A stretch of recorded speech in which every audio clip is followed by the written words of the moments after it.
안녕하세요. 내란특별재판부의 진행을 맡고 있는 조상원입니다. 오늘 제8화 조태용 전 국정원장 구속, 박성재 법무장관 영장 재청구, 노상원 축첩과 여인영의 메모에서 그들의 내란과 계략이라는 주제입니다. 또 임태훈 소장님과 함께 오늘은 윤석열 내란 진압 과정에서 아주 맹활약을 해주셨던 아주 귀한 손님을 처음으로 모셨습니다. 민주당 부승찬 의원님 나오셨습니다. 박수. 예, 안녕하십니까. 네. 부승찬입니다. 이렇게 초대해 주셔서 네. 너무너무 감사합니다. 저는 내란 생각만 하면 제가 제일 처음에는 우리 임태훈 소장님 생각나서 우리 그 스픽스 대표님한테 저 무조건 그때 아는 분도 아니었어요. 그거 잘 아시냐고. 모르는 분인데 나 저분이랑 방송을 할 거다. 이렇게 해서 시작을 했고, 첫 게스트로 이제 의원님을 모실 때 누가 이제 오셔야 되나라고 했을 때는 무조건 부승찬 의원님을 하셔야 된다. 그래가지고 우리 임태훈 소장님한테 엄청 공을 들였습니다. 네. 고맙습니다. 네, 아유, 와주셔서 감사합니다. 네, 이제 부승찬 의원님은 제가 국방부 대변인일 때 되게 기억이 남습니다. 그리고 우리 임태훈 소장님도 굉장히 이제 군에서 굉장히 맹활약을 하고 계신데 두 분의 인연은 어떻게 되게 좀 오래되셨나요? 아니면 근래에 생성된 인연이신가요? 뭐 김종대 의원, 그러니까 이제 전 정의당 국회의원이셨죠. 네. 거기 이제 제가 보좌관을 했고, 보좌관을 하면서 이제 자연스럽게 우리 임태훈 소장을 그때 20대 때죠. 자연스럽게 이제 만났는데 네. 성격이 아주 독특했죠. 어떻게 독특한가요? 글쎄요, 이게 보면 이렇게 약간 전투적이기도 하고, 그리고 한번 물면 놓지 않는 약간 불독 같은 성격. 그래서 이해가 좀 안 됐어요. 왜냐하면 그냥 이게 정의당의 정체성이라는 게 사람을 존중하고, 물론 다른 당도 그렇지만, 그다음에 약자를 보호하고. 근데 정의당이 아니니까. 아니 정의당과 어울리시니까. 전 정의당하고 안 어울려요. 아니 예전에 네네네. 노회찬 우리 네, 그렇죠. 의원님이 이제 생존에 계실 때, 네. 그때는 좋았죠. 네, 그렇죠. 네. 그때 이제 그런데 이제 성격이. 근데 그 성격을 제대로 본 거는 우리 고 이해람 중사 극단적 선택 사건이 있었을 때 성폭력에 의한 그때 이제 임태훈 소장을 알게 되고 민간군 합동위원회도 들어갔었고 네. 그때 대변인 하셨고. 저는 대변인이었고 그러면 저는 방어자, 네. 공격자. 공격자라기보다는 진실에 가까이 가고 싶은 그런 마음을 가진 사람. 따뜻한 사람인데 네. 성격은 그게 아니니까 얘 뭐야 뭐 이런 거였죠. 그렇군요. 예, 그때부터 인연이 돼서 지금까지 이어지고 있고 그러다 보니까 이제 제가 군 사망 사건과 관련된 국회에 들어와서 그런 쪽에 많이 일을 하게 되고 그분들과 이제 손잡고 같이 가고 그다음에 법을 개정하고 뭐 이런 거를 하고 그다음에 이제 우리 연결식 가 보면 이게 소장님이시잖아요. 네. 근데 이제 항상 뒤에서 꾸준히 일을 하더라고. 그러니까 거기서는 또 다른 모습이 보이는 거예요. 그러면서 이제 약간 매력적인 약간 그런 쪽으로 이제 인식이 변하고 있죠. 네. 지랄해서 매력적. 뭐 그래도 그러다 보니까 이제 나중에 생기는 감정적인 거는 존경. 저랑 키워드가 같으시네요. 제가 얼마 전에 우리 또 연결식을 했었잖아요. 김상현이 형 이제 연결식에 우리 이제 그러니까 장례식 기간 내에 그 국감이었어요. 네. 그런데 시간을 내서 와주셨고 추모의 밤을 이튿날 했고 마지막 날 이제 연결식이 종합국감이니까 간사시니까 잘 못 비우는 거예요. 10시에 연결식이 시작이니까. 근데 제가 이제 아침에 일찍 차가 막히니까 분당에 있으니까 국군 수도병원이 갔더니 누가 밖에 우두커니 서서 온 조화들이 이렇게 하나하나 보고 있는데 의원님이시더라고. 깜짝 놀랐어요. 올라가서. 그래서 아유 어떻게 아침에 이렇게 오셨냐고. 그런데 자기가 연결식 못 오니까 미리 와서. 아버님한테 너무 이제 미안해서 또 상현이 보기에도 미안하다고 거기 장례식장도 안 들어가고 밖에서 그냥 또 안에 이제 식구들이 이제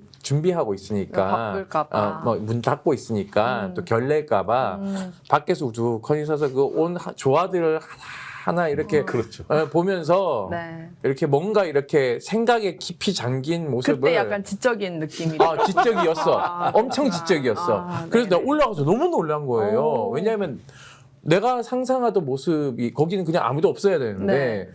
국회의원이 한 명이 와서는 아무도 보좌관도 없어. 혼자서 우두커니 서서 뭔가 생각에 상념에 잠기친 것처럼 조화들을 이렇게 하나 둘 보면서 두벅두벅 걸어가더라고요. 그래서 내가 그걸 의원님 소리를 하기가 싫더라고. 근데 깼지 내가. 의원님. 왜냐면 제가 사실 그 얼마 전에 그 시기에 저희 이제 촬영이랑 겹쳐서 이제 그 못 오시고 이제 제가 이제 전화로 이렇게 대화를 하는데 저도 그런 게 있어요. 이 군 사망 사건이나 이런 문제 있을 때 임태훈 소장님 계시나? 라는 그곳에 늘 이제 얘기를 하고 계시더라고요. 그래서 제가 그때도 제가 아마 전화로 그 말씀을 드렸어요. 제가 정말 존경한다고 라고 말씀을 드렸고 그리고 그때 이제 얘기를 하시면서 유일하게 말씀하셨던 국회의원 오셨다. 또 2번이나 오셨다 했던 분이 이제 부승찬 의원이셨어요. 그래서 제가 악착같이 모셔야 된다라고 이렇게 뵀지요. 네, 서로 약간 따뜻한 얘기는 여기까지 하고요. 그래서 네. 약간 네. 지랄해서 존경. 근데 우리 이제 의원님이 사망 사건 관련해서 네. 지금 중요하게 법안 하나 내신 게 있어요. 네. 뭐냐면 이건 꼭 말씀을 드려야 돼요. 군인이 죽으면 이제 현충원을 다 가는 게 아니라 순직 심사를 받고 순직 결정이 나야 현충원을 갈 수 있어요. 네. 그런데 이게 순직 결정을 하는데 등급을 매겨. 그 1급, 2급, 3급처럼 등급을 매겨요. 그래서 이걸 유족들이 없애달라라고 해가지고 의원님이 지금 죽음의 등급을 매기지 말자라고 해서 법안을 하나 내셨습니다. 개정법안을. 예, 그래서 아직 뭐 심사는 안 했고요. 네. 뭐 어찌됐든 국방부도 설득했고, 그다음에 이제 야당을 설득해야 되는데 설득이 될 것 같아요. 뭐 전체 회의, 국정감사 할 때마다 제가 얘기를 하니까. 예. 지겹대 해줘 버려야지 약간 이러는 건가. 그렇기 때문에. 근데 꼭 됐으면 좋겠어요. 저도 네네. 이제 제가 저희 남동생 얘기를 가끔씩 하는데 제 남동생이 그 GOP를 다녀왔어요. 딱 20살이 됐을 때. 근데 그때가 그 바로 옆에 그 포 사고가 나서 엄청 막 죽고 막 이랬던 그 사건이 있었던 시기여가지고 막 그때는 막 무슨 사고만 나면 이렇게 왜 안절부절한 그때 생각이 너무 나는 거죠. 그래서 참 너무 어릴 때 이렇게 그 나라를 위해서 이제 뭐 끌려가듯이 가서 그 사람들이 뭐 자살을 했든 아니면은 뭐 이렇게 사망을 했든 어떤 경위든 간에 너무 아깝잖아요. 그래요. 그러니까 이제 우리가 이제 늘 얘기하는 게 헌법에도 국방의 의무가 있고 병역법에도 병역의 의무가 있는데 국가는 의무만을 강조하지 책임을 지지 않잖아요. 네. 근데 그 책임은 오롯이 죽은 자식을 낳은 부모들이 외로운 법정 싸움이죠. 그러니까 이거는 정부의 존재 이유, 국가의 존재 이유가 없는 거니까 그런 관점에서 저는 어프로치를 하는 거고 그 곁에 이제 우리 임태훈 소장 같은 분이 계시니까 또 유족들이 또 힘을 얻어서 그 외로운 싸움에 이제 동반자 역할을 해주고 하니까 끝까지 갈 수 있는 거죠. 다 포기하게 되는. 그래도 뭐 의원님이 대변인으로 계실 때 그 국방부가 수용적으로 특검법을 수용했지 않습니까? 네. 그래서 군 사건으로는 최초로 특검이 도입돼서 네. 맞습니다. 사실은 그 덕분에 이 지금 최상병 특검이나 특검까지. 또는 내란 특검도 갈 수 있는 거예요. 왜냐하면 셋 다 군을 수사하는 특검이지 맞습니다. 않습니까? 만약에 이게 그 당시에 수용되지 않았으면 뭐 전익수 장군 이런 사람들이 강등 처분이 유지되지 않죠. 최근에 그날 이제 연결식 하는 날 공교롭게도 전익수 공군 법무실장에 대한 강등 처분 사건에 대해서 항소심 법원이 강등이 아니라 원래 이거 해임 파면시켜야 될 사안이다 라고 해서 판결을 세게 했습니다. 그래서 그런 것들이 언제나 이제 군인들의 인권을 보호해 줄 수 있는 역할을 대변인 하실 때 그래도 굉장히 그 의미 있는 활동을 하셨어요. 저는 그 어떻게 보면 여성이잖아요. 그 국방 의무를 지지 않는 그리고 또 어떻게 보면 또 정당인 그때 당시에 제가 뭐 당 최고위원도 하고 막 이렇게 했을 때 뉴스는 매일 보는 사람이죠. 근데 제가 가장 그 민주주의가 어디서 발현하고 있나 그리고 그래도 민주 정부가 들어선 게 어디서 확 느껴질까 했을 때는 늘 군 사건이었어요.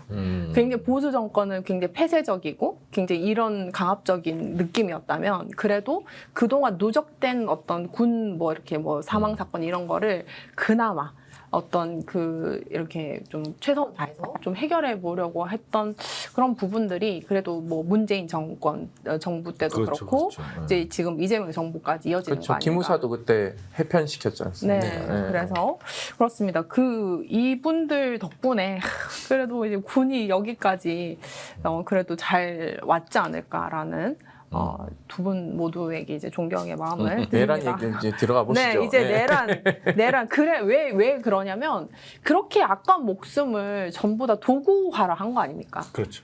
윤석열이 내란 속의 이놈은 그래서 저는 그 고발사주 속에였지 않습니까? 그래서 맞아요. 저는 제일 처음에 제가 우리 그 방송에서도 몇 번 말씀을 드렸지만 그 국방부를 제일 처음에 들어갈 때도 이제 2022년 3월 달에 국방부 들어간다고 했을 때 저 최소 이적죄 저지르려고 들어간다라고 그렇게 생각했어요? 글을 썼어요. 아 진짜요? 최소 글을 썼어요. 그때 청와대 그 기밀 장소 다 이제 공개하면서 청와대 외 보안 다 망가뜨리고 그 짓을 하면서 이렇게 들어갔을 때 저 사람은 최소 이적죄를 저지를 것이다 했는데 이적죄로 기소가 된 거예요. 그래서 네, 그래서 그러면 뭐 계엄을 가장 먼저 예측을 했네. 아니 그 계엄을 예측했다기보다는 인간을 파악을 했다. 저놈의 탐욕을 이해를 했다라고. 영구집권. 그렇죠. 그리고 제가 이제 판단했을 때는 그랬었는데 이게 사실 그 고발사주 기자와 계속 계엄할 것 같지라는 얘기를 정부 초반부터 했어요. 왜?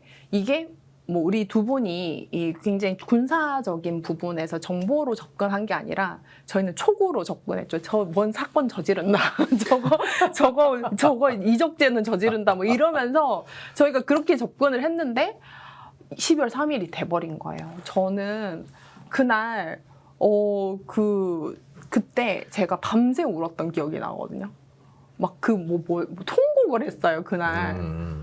저는 그때 어떤 생각이었냐면 내가 그때 좀 뭐 덜 열심히 해서 저놈이 대통령 돼서 내가 이 꼴 보나라는 그런 충격 때문에 국회를 막 부수러 군인들이 막 들어오는데 그렇게 막 눈물이 나더라고요. 근데 그 두 분은 현장에 계셨잖아요. 네. 그리고 또 이제 임태훈 소장님은 또 국회에다가 가장 그 계엄을 할 거다. 저도 국회 네. 제가 도착하니까 10시 47분에 근처에 도착했어요. 그러니까 저희 사무실에 있었는데 신촌인데 그날 모 당 대표님이 공식 방문해서 같이 밥 먹고 있었어요. 근데 계엄 터져가지고 오면서 순서대로 전화했습니다. 그러니까 왜냐하면 시민사회 빨리 그러니까 계엄이 작동하면 계엄 해제시켜야 된다는 게 우리는 계엄문건 폭로에서 알잖아요. 그래서 의원님들이 중요한 거야. 그래서 제가 계속 나가서 얘기한 게 핀셋 계엄할 거다. 그러니까 국회의장 체포하면 끝난다. 부의장 체포하면 끝난다. 이런 얘기를 했는데 제일 먼저 얘기했죠. 네, 근데 진짜 터지니까 겁이 나긴 하더라고요. 그래서 일단은 쪽수를 모아야 되니까 참여연대 사무처장을 전화했어요. 일바따로. 시민사회 빨리 모아라 그랬더니 제가 장난하는 줄 알더라고요. 그날 다 농담으로 받아들였죠. 홈커밍 데이를 하고 있었대, 참여연대가. 그러니까 다 모여 있으니까 그러니까 뉴스를 못 보고 있었던 이게 거야. 무슨 어떤 거냐? 다 모여 있으니까 또 단체로 그 집단이 빨리 모일 수도 있었던 그래서 거잖아요. 내가 그러니까 다 모여 있다고 잡아가기 좋겠네. 빨리 사람들 모아라고 전화 끊고 두 번째 네. 노조하고 진보단체 모아야 되니까 박성훈 대표한테 전화를 했어요. 박성훈 대표가 박성훈 대표님이라고 한국 진보연대 대표님이세요. 네, 그쵸? 전화를 했죠. 그랬더니 여기는 빨리 알아들으셔. 그랬더니 내가 뭐 하면 되냐고 국회의장님한테 전화를 드려라. 그리고는 제가 전화한 게 이재명 대표한테 전화를 했어요. 10시 37분에 받으시더라고. 이게 역사의 네. 그 바로 뒤에 있었던 네, 그래서 사실이었고 무조건 의회를 장악하셔야 된다. 지금부터 계엄 해제해야 된다. 잡히면 안 된다. 무조건 의회를 사수해야 된다. 알았다. 끊으시더라고요. 나중에 보니까 단톡방에 40분에 국회로를 찍으셨구나. 근데 나중에 알았어요. 그거. 그러고는 맞아, 40층을 도착했는데 문이 안 닫혔더라고요. 그러고는 의원님들이 한두 분씩 오시는데 의원님들이 겁을 먹었어. 아, 겁 근데 먹지. 내가 누구라고 얘기는 못하는데 검사 출신이야. 아 그래요? 민주당 수소 충전소에 내렸어. 내렸는데 내가 검사 출신이면은 마스크를 한 끼고 10명이 안 될 있었거든요. 텐데. 마스크를 내가 끼고 있었어요. 그러니까 내가 막 다가가니까 자기 잡으러 온 줄 알고 마스크 쓰면 누군지 모르잖아요. 그래서 내가 내렸지. 접니다. 그랬더니 놀라는 거예요. 그래서 어떻게 되니? 담장 넘으셔야 된다고. 문이 막혔다. 사방이 다 막혔다 그랬더니 의원님들이 담장을 넘는 게 훈련이 안 됐잖아. 벙찐 표정이야. 그렇죠. 나보고 담장을 넘으라고 이런 표정인데 네. 다 밀어넣었어요. 무조건 의원님들이. 그러니까 의원님들이 굉장히 빨리. 아유, 서미아 의원도 넘는 거 보면. 네. 그러니까 저는 그날 막 실랑이를 내고 이제 막 이렇게 여성 의원들도 이렇게 막 발로 시민들이 그렇죠. 이렇게 막 시민들이 해주고 올려주고, 위에서 이렇게 잡아주고. 당겨주고. 예, 그게 폭이 높아요. 높죠. 높아서 잘못 넘으면 다쳐. 가랭이 찢어져요, 진짜. 찢어진 네. 것뿐만 아니라 또 끝에가 뾰족뾰족한 뾰족뾰족해. 부분이 있어서 굉장히 위험하기도 하고. 맞아요.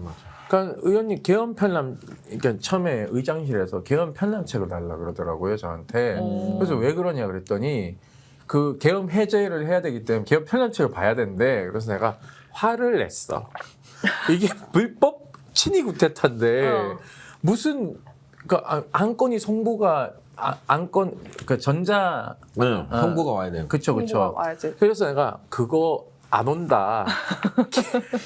반란군이 먼저 올 거다라고 얘기했더니 뭔 말인지 못 알아듣더라고. 계속 전화하는 거야. 그래서 그러지 말고 빨리 국방위원들한테 물어라.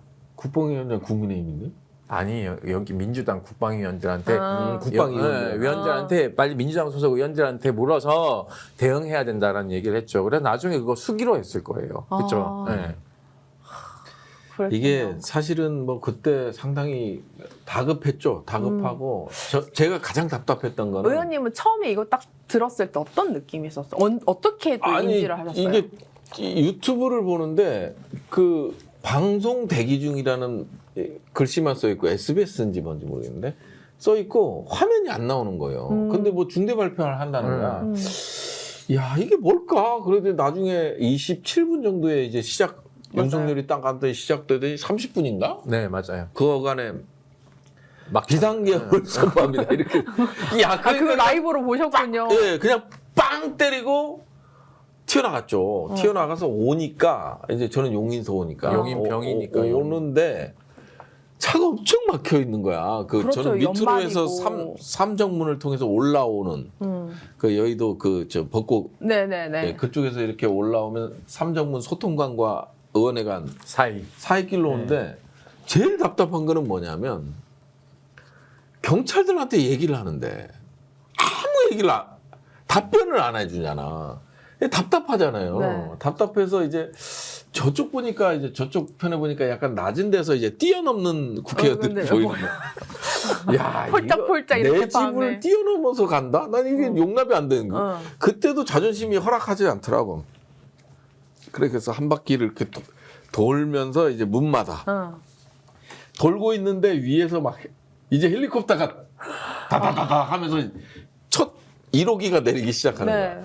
저 야. 그거 보면서 큰일 났다. 아니 저는 이렇게 봤잖아요. 그때 눈도 한두 방울씩 한 방울 맞아요. 내리고 이렇게 보는데 야 그래갖고 이제 보좌관한테 전화한 거야. 근데 본청에 들어가 있는 거예요. 본청에 들어가 있고 그 다음에 이제 이규정 선임비서관 들어가 있어요. 거기도 들어가 있었고 이제 우리 보좌관 비서관들이 이제 거기 들어가 있었고 야 어떻게 가면 되냐 그랬더니 이제 난 문을 통해서 난 가겠다 내 집이니까 내가 그만 그래서 이제 약간 아무도 안 해. 기세로 가겠다라는 거죠. 그런데 이제 가스 거기 충전소 거기 딱 갔는데 사람들 엄청 모여 맞아요. 거기 엄청 모였어요. 근데 갑자기 모세의 기적까지 쫙 듣기더니 국회의원이다 뭐 들어보내라 막 이러고 있는데 안에 경찰관 간부 2명이 있는데 네.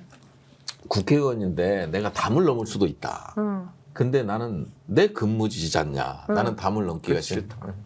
문을 열어달라. 내 근무지에 내가 못 들어가는 게 말이 되냐. 아무리 비싼 계엄이지만. 니네는 국회를 침탈할 법적 근거가 없다. 이렇게 얘기를 했더니 신분증 보여달래. 신분증 보여달래. 빨리 들어가서. 그 2분. 아. 내가 봤을 때 약간 계엄에 반대하는 경찰들이었어.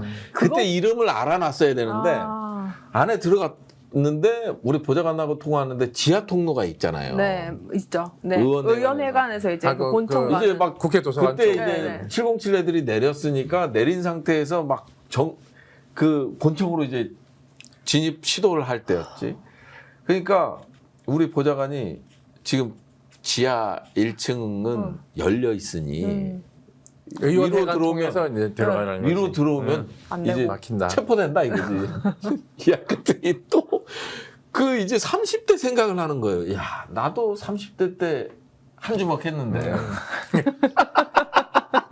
야, 그 나 특전사 한번 붙으려고?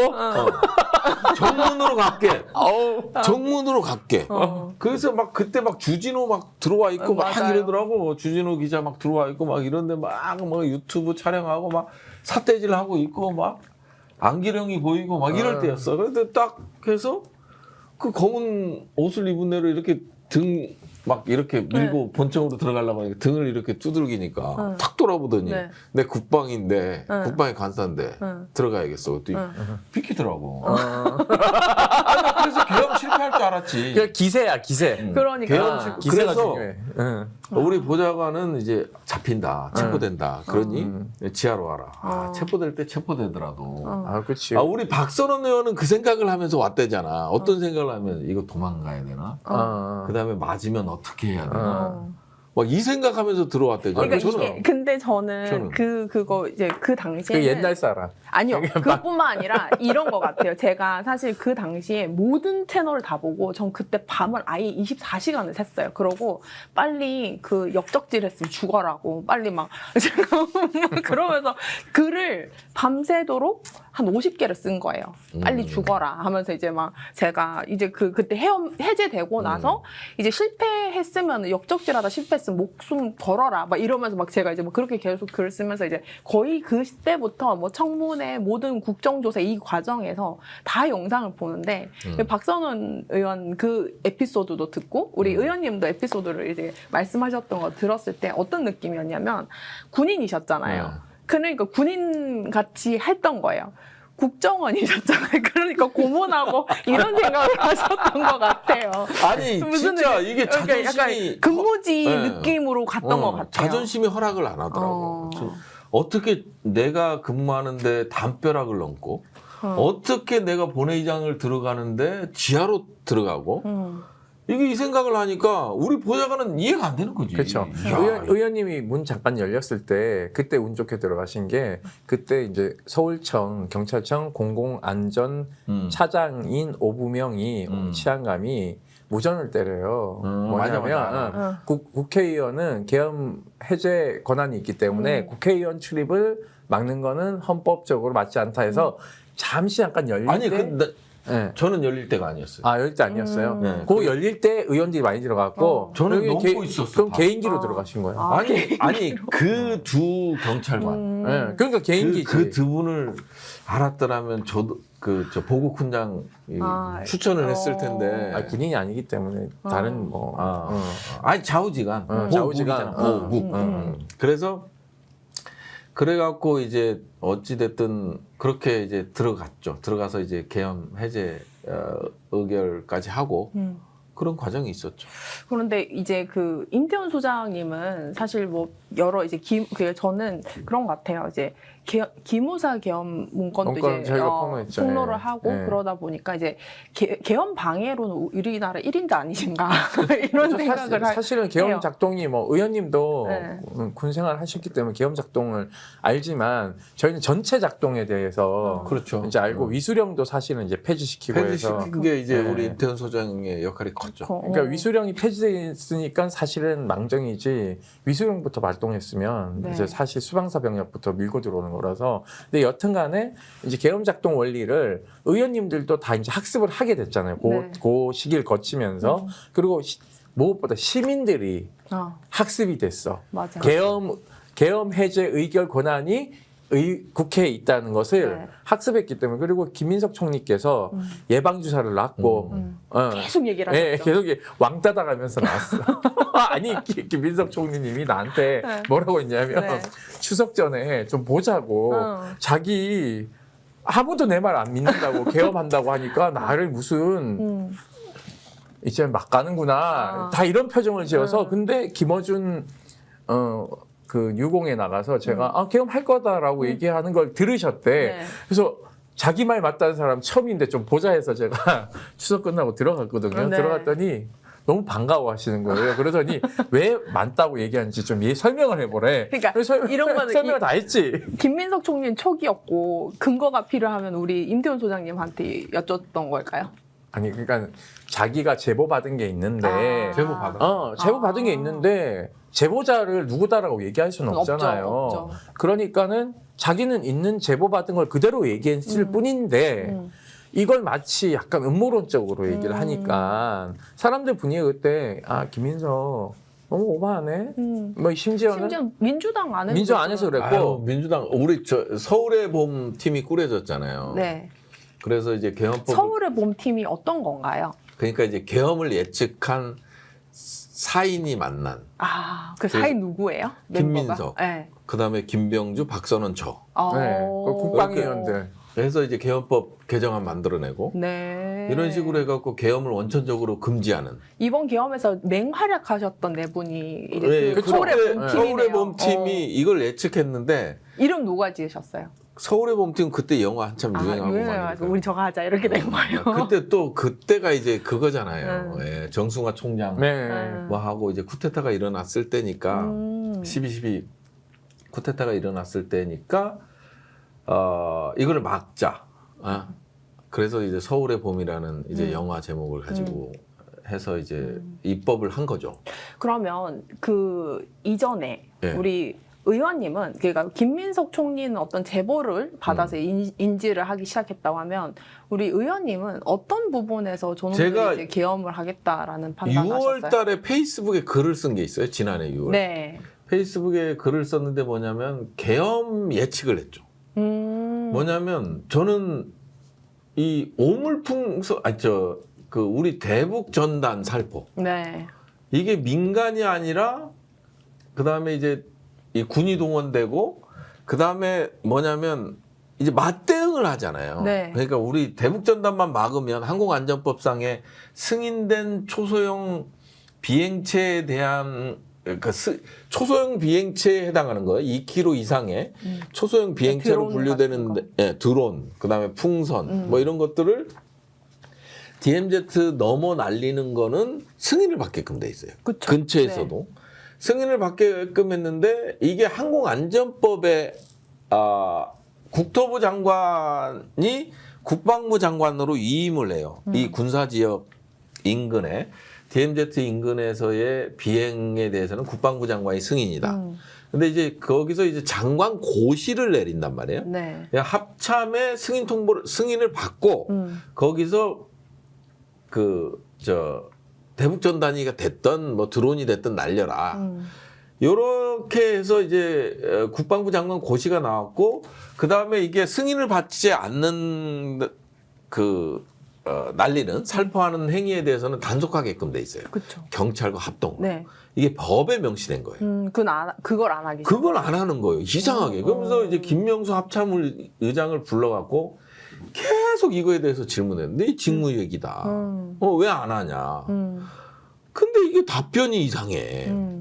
우리가 뭐 권한이 없습니다부터 시작을 해서 막 답변이 하여튼 김명수 답변이 제가 완전히 그냥 뚜껑이 열릴 정도였어요. 그래서 김명수랑 계속 싸움질을 하는데 대북전단 보낼 때 북한은 오물풍선 보내고 대북전단이 항상 선이에요. 네. 그다음 후가 오물풍선이었어요. 음. 이 시퀀스가. 보통은 사람들이 근데 사람들 반대로 생각하죠. 생각하죠. 그게 아니었어요. 오물풍선이 와서 이제 뭐 우리 대북전단 안 뿌리면 오물풍선 안 와요. 그러니까 북한은 자극하지 않으면 사실상 그래서 별 대응을 안 하죠. 그래서 이제 그렇게 하고 그다음에 거기서 이제 군사적 활동들이 이례적이었어요. 뭐냐면 북한이 도발했을 때의 군사적 행동을 하는 거야. 연평해전 같이 그렇죠. 서해에서 NLL 이남 지역으로 포사격 훈련을 한다든지, 그 다음에 9.19 합의를 일단 항공 쪽만 우선 효력 정지를 시키고, 그 다음에 이제 이런 거부터 시작을 해서 북한이 우리가 그렇게 했을 때 북한이 도발을 했거든요. 네. 그 대북전단도 그렇고 군사 작전 자체가 이게 우리가 방어를 위한 군사 작전이 아니라 계속 도발. 상대방의 도발을 유도하게 한 군사 작전들이 일어나더라고. 그래서 6월에 거기에 이제 페이스북에 내가 계엄 예측 글을 써야겠다고 생각했던 거는 네. 천공이 2025년 가을 통일 대통령, 가을에 통일이 되고 통일 대통령 그게 발표가 된 거야. 그러니까 그게 이제 국지 도발전이나 이러면서 이렇게 했는 거 아니에요? 아니 그럼 통일이 되려면 네. 전쟁 아니면 아닌 그러니까. 거야. 결국 전쟁하면 우리가 희생이 따르더라도 통일이 될 가능성이 상당히 높아요. 의원님은 전시계엄을 염두에 두신 거잖아요, 네. 그렇죠? 네. 그래서 그 시나리오대로 딱 써놓고 이건 계엄이다. 그 계엄으로 간다. 그래서 비상대권 지려고 한다고 생각하시는 이렇게 썼는데, 그리고 그때 뭐였냐면 이상민이가 어딜 가요. 그 전 행정부 장관 구속돼 있는. 네. 방첩사를 간다. 방첩사를 국수본 애들을 끌고 가죠. 맞습니다. 그거 제가 제보를 네. 제가 받았잖아요. 그래서 이걸 신원식한테 김태효도 질의를 했던 거고. 그래서 제보를 받고 충안고 출신들이 다 모였다. 맞아요. 뭐 이렇게 제보를, 아니 행안부 장관이 방첩사 갈 일이 없거든. 그리고 그러면 국수본부장도 갈 일이 없어. 계엄을 염두에 두지 않으면 갈 일이 없다. 네. 그리고 이제 계엄의 건의권자는 국방부 장관과 행안부 장관 둘이잖아요. 네. 근데 이제 이 국방부 장관도 충안고고 행안부 장관도 충안고야. 네. 그러면 계엄의 길은 뚫려 있는 거지. 그래서 그때 방첩사를 방문했을 때 이 제보를 받고 나서 천공에 이제 2025년 통일 대통령. 약간 그 영감을 주셨군요. 통일 대통령 딱 하는 순간 이거다. 이 군사 작전들이 이거였구나. 그래서 글을 썼죠. 한동안 저희 방에 보수 나이 드신 분들 네. 전화 엄청 왔어, 항의장. 그리고 요 시그널과 네. 또 하나는 김용현이 경호처장일 때 그 대통령 관저에 다 그렇죠. 모여 있잖아요. 거기 네. 한미연합 부사령관 집, 육군참모총장, 합참의장, 국방부 장관, 이 경호처장 집이 다 거기 모여 있어. 공관촌인데 거기에 누굴 부르냐? 방첩사령관, 특전사령관, 수방사령관을 경호처장이 불러서 만찬을 합니다. 네. 이거는 대놓고 전 그렇게 계엄을 나가는 하겠다라는 경호처장 처음 거지. 봤어요. 네. 그러니까 권한이 없는 자가 그걸 불렀다는 건 이거는 비상대권을 지겠구나라는 의심을 우리가 그때 했었잖아요, 그렇죠? 예, 그래서 6월 달에 6월 24일 날인가 이때 페이스북에 올리고 기사화도 됐어요. 그러고 나서 이제 8월에 김민석 총리 계엄 예측을 했고 9월에 이재명 대통령이 말씀을 하셨고 뭐 이런 이 순서대로 갔던 그러면 이게 그 서울의 봄팀 4인이 각자 이제 저 이상하다 해서 이렇게 모이게 된 건가요? 그렇죠. 저는 그때 근데 이제 그걸 김민석 총리께서 하셨던 거죠. 이거 대응하자. 정말 법으로 우리가 방어할 수 있는 거, 예방할 수 있는 거 법밖에 없다. 계엄법을 강화하자. 네. 이거 그다음에 국회의원들을 체포 못하게 하자, 현행범으로. 뭐 이런 것들이 이제 최초의 법안이 그때 서울의 봄팀에서 법안을 개정하고 그러고 나서 이제 기자회견도 하고 그랬죠. 그랬구나. 네. 저는 되게 그랬던 게 2023년 그 10월 국방의 날 때부터 그 탱크 몰고 그걸 했었잖아요. 시가행진을 했었잖아요. 저거는 제가 그래서 그 장면을 보고 그 보잉 선글라스 끼고 끼었죠. 근데 그것도 너무 소소하지 않아? 난 그거 보고 눈이 돌았다. 저거 갔구나 드디어. 저는 그 윤석열이 검찰총장일 때 했던 짓을 알잖아요. 무슨 짓을 했는지 다 알았는데 저거 드디어 국궁뽕까지 이제 받았구나. 좀 돌았다. 이러면서 그때 느낌이 저 사람은 뭐라도 하겠다라는 그 그 느낌이 들었는데. 근데 사실은 김용현을 장관 안 치면서 그 예측을 어느 정도 하셨잖아요. 왜냐하면 신원식 장관이 본인 그만두는 걸 그날 알았어요. 붕짜짜 붕짜. 네, 그날 알았어. 아니 어느 장관이 너 오늘 그만둬 나가 이렇게 하는 장관은 없어요. 그 특히 국방부 장관은 안보와 직결되는 자리인데 신원식 장관을 갑자기 너 오늘 그만둬 너 오늘까지야라고 하고는 안보실장으로 앉힙니다. 네. 아 이거 가두리 양식장에 가둬놓고 어장관리하는구나 라는 걸 눈치 까고 원래는 김용현을 초대 국방부 장관 시키려고 했잖아요. 그렇죠. 맞아요. 근데 17사단 물에 빠져서 죽은 익사 사건 미화한 것 때문에 네. 통과 못할 것이다. 두 번째 군인권센터가 가만히 안 있을 거다라고 해가지고 군인권센터 이런 거지. 김용현 사성장군 못되게 한 건 군인권센터예요. 그래서 처음에 김용현이 윤석열 캠프 갔을 때 모 인사가 나한테 전화 왔어요. 민주당. 우리 이제 다 죽었다. 그래서 너나 죽어라 그랬어요. 내가. 그 사람 지금 대통령실 가서 일하고 있는데 아 진짜요? 내가 너나 죽어라. 왜 죽냐 우리가. 웃기지 마라. 김용현이 한 짓이 있는데 아무것도 못한다 그랬거든요. 되고 나서도 아무 일도 못하잖아요. 군인권센터 없는 사람 취급하고 일을 하더라고요. 그래서 김용현을 국방부 장관으로 딱 앉혔을 때 계엄하겠구나 라는 감이 왔는데 이게 설명이 안 되잖아요. 과학적으로. 그렇죠. 네, 그러니까는 촉으로 그러니까 전부 다 이게 다 이 더듬이가 하나씩은 있는 그렇죠. 거죠. 네. 그렇죠, 그렇죠. 근데, 근데 뭐 사실은 권력 간부에도 제 책에도 이제 김용현에 대해서 제2의 차지철이 될 것이다. 그러니까 예측을 그게 다 했습니다. 느낌이 온다니까요. 네. 그쵸? 이게 네. 그게 2023년 2월에 네, 그쵸. 출간된 거니까 그때 제목 자체가 그거였어요. 김용훈은 제2의 차지철 물음표. 그렇게 된 거지. 그렇구나.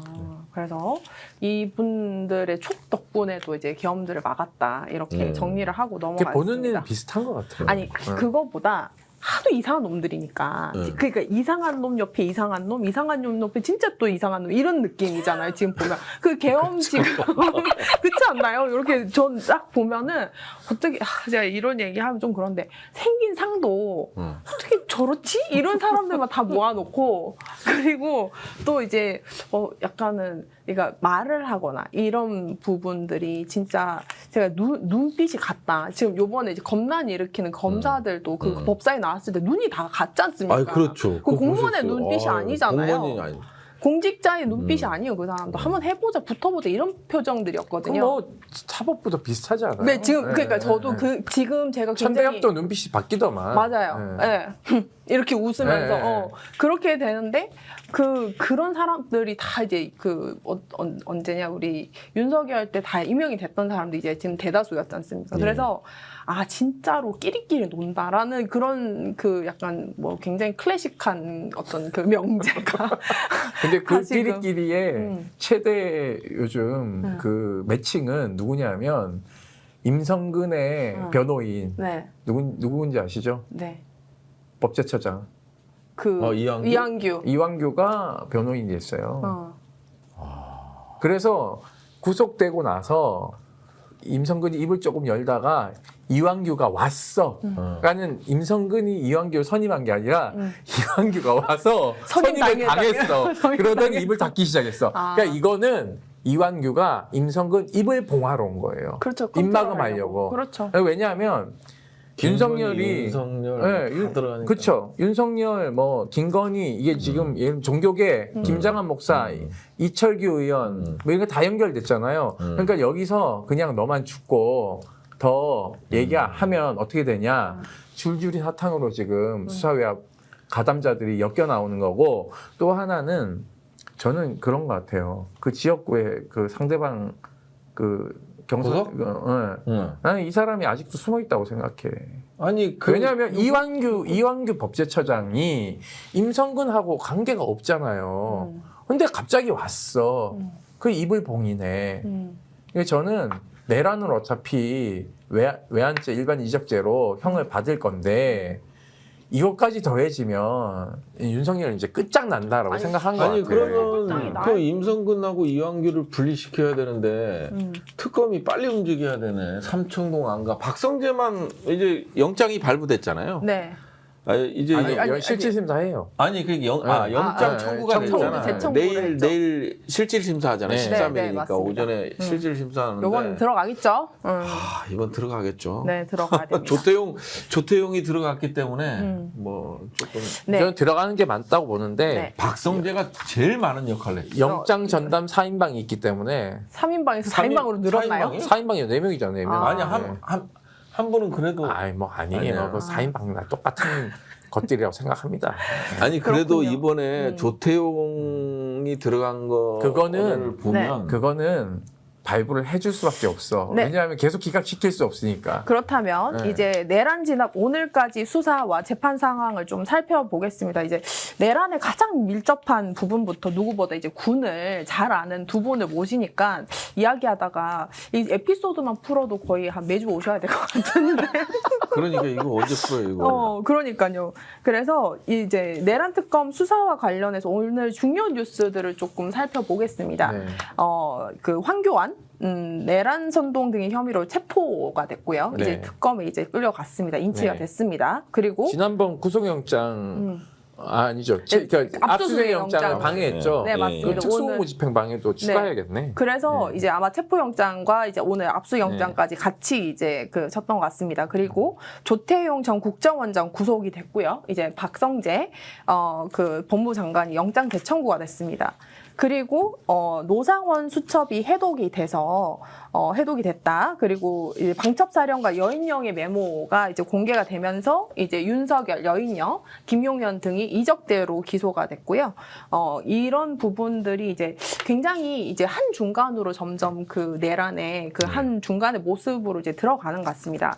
일단 저는 이제 뭐 한교안 이분은 뭐 내란 성동이 이제 취미이자 특기인 것 같아서 별로 얘기하고 싶지 근데 않아요. 황교안이요. 네. 대통령 권한대행할 때 네. 그러니까 박근혜 때 개헌 문건이 작성됐어요. 맞아. 자기 모른다 그랬거든. 그래서 사실 한교안도 저희가 고발을 했는데 네. 노만석이 수사 개판으로 해가지고 그냥 다 말아먹었거든. 노만석 지금 네. 지금 촬영 이 시점으로 지금 사의 표명했습니다. 네. 네. 그래서 맞아요. 그 갈 당시에 거는 가야지. 한교안도 수사 미진이에요. 그렇기 때문에 그런 내란 음모를 저질렀던 사람들을 처벌하지 않기 때문에 간이 배 밖에 나와가지고 내란 선동질을 하고 있는 거예요. 그러니까 이참에 내란 선동에 대해서 확실하게 콩밥을 먹여야 된다라고 생각합니다. 45명도 다 가야죠. 네, 그쵸. 그때 이제 그 발익 그렇죠. 입자하러 갔던 그분들. 네.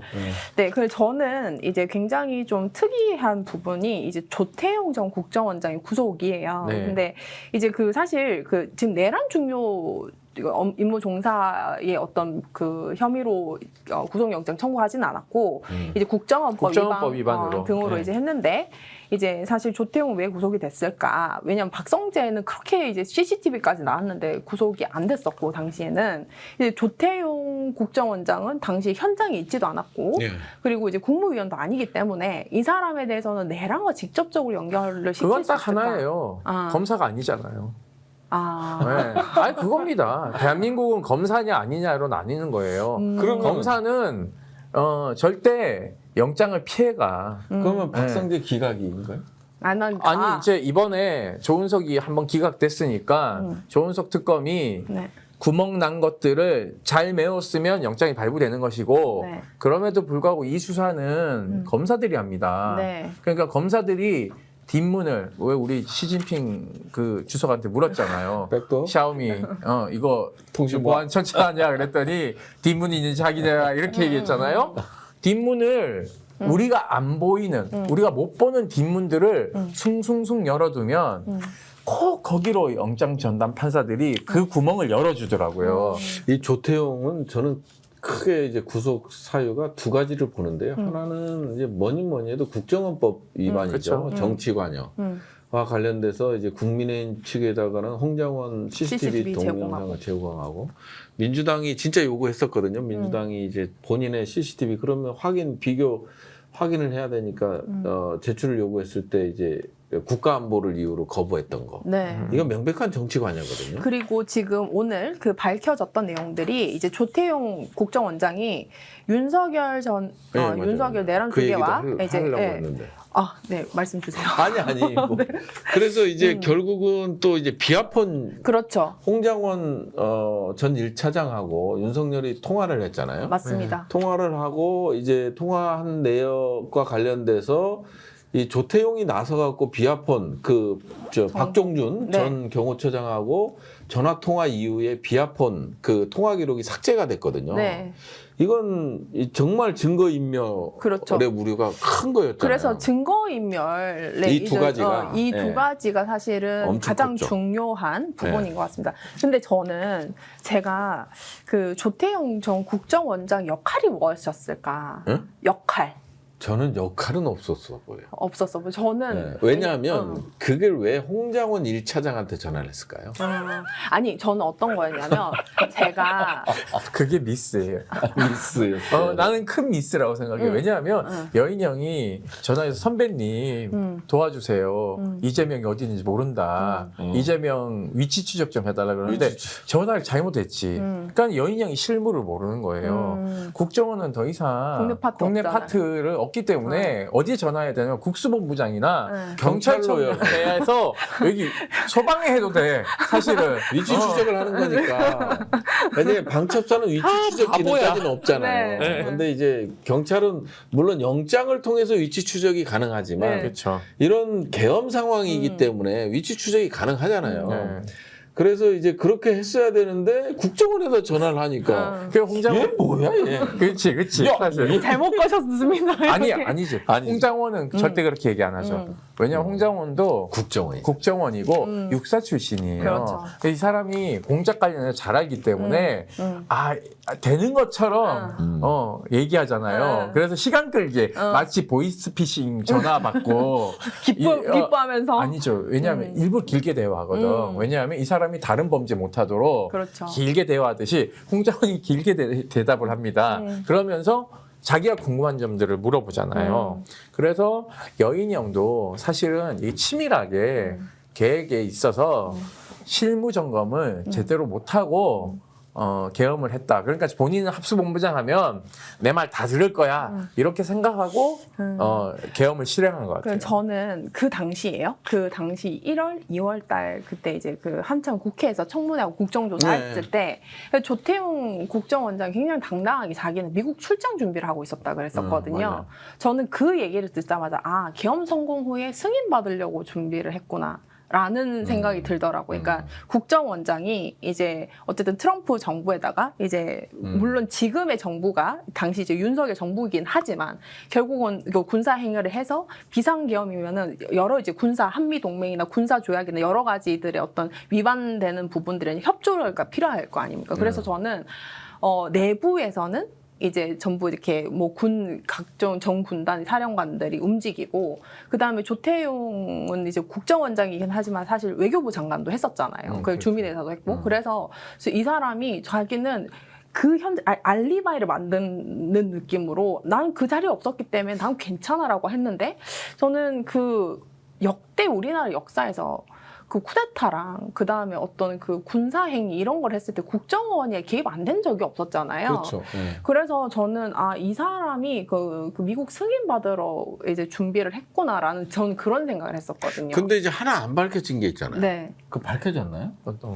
김건희와 조태용의 안 밝혀지죠. 주고받은 아직 안 문자. 네. 아직 그게 안 뭐냐, 봤죠. 이거지. 네, 이거 수사 미진.